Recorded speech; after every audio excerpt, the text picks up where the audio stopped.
আসসালামু আলাইকুম। বিশেষ সতর্কমূলক ভিডিও। আপনারা অবশ্যই ভুল করে কোনো ট্রাভেল এজেন্সির মাধ্যমে কোনো ডলার ইন্ডোস পাসপোর্টই অবশ্যই করবেন না। যে কোনো ট্রাভেল এজেন্সির মাধ্যমে কখনো পাসপোর্টে ডলার ইন্ডোস করবেন না। সোজা আপনারা যে ব্যাংকে ডলার ইন্ডোস পারমিশন আছে সেই ব্যাংক থেকে করবেন।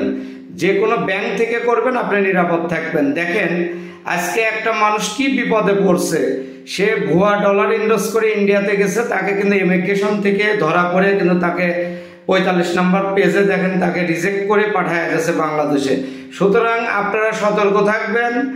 যে কোনো কাজ ব্যাংকের মাধ্যম ছাড়া কখনোই করবেন না ডলার ইনভেস্টের কাজ। আমি কিন্তু বারবার সতর্ক করলাম।